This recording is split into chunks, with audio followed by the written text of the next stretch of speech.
My name is Charles Gaines. I'm an artist living in Los Angeles. I teach art at the California Institute of the Arts in Valencia. I was trained as a jazz drummer, a jazz musician. I started studying drums from the age of 10. And so I played with a lot of blues bands, and I played with them for many, many years.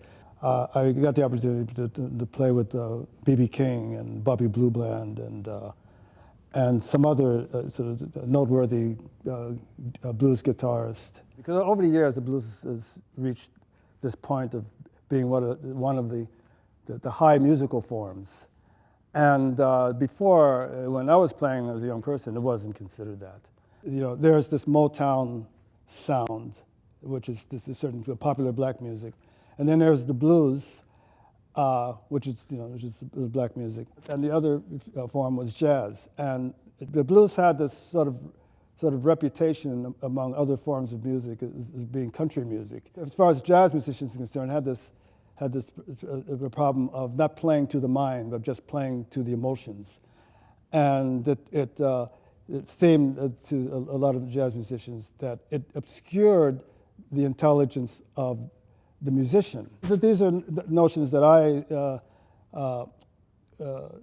sort of grew into and at the time embraced. Now, years later, my feelings about it is entirely different now, but at the time it wasn't a comfortable relationship in the black community between these different musical forms. There's a tendency to want to talk about the blues as a kind of living experience, more than just a kind of musical form. I don't know about that. For me, blues is one of the important American cultural musical forms. It is no more, no less related to life as any other musical form, like jazz or classical music. And I have the feeling that something is extra, is expected from the blues, something beyond that, which I think plays into certain stereotypes about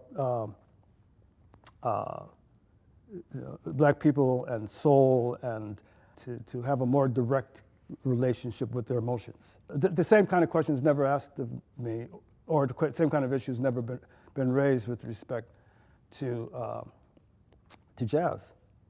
You know, and jazz is just as much a black music as blues. If I think about the piece that I did, it's a series of drawings that is made up of handmade grids, and in these grids are written literally hundreds and thousands of little numbers. These numbers are not arbitrarily spread out over the drawings. These numbers aggregate according to a mathematical system. But even as you see that these forms are realized by some rigorous application to a mathematical principle, there is an aesthetic that is readable in these forms. In a way, there's this relationship between the intellectual rigor of the drawings and a certain affect that the drawings produce that is unexplainable. That unexplained space, unexplainable space, can be thought of as a kind of, I think of the use of the word smoke as a metaphor.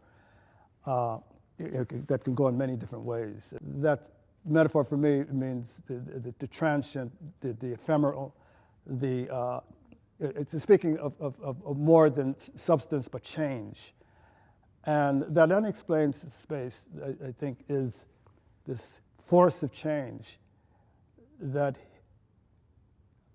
probably is the linking mechanism in each work that's in the exhibition.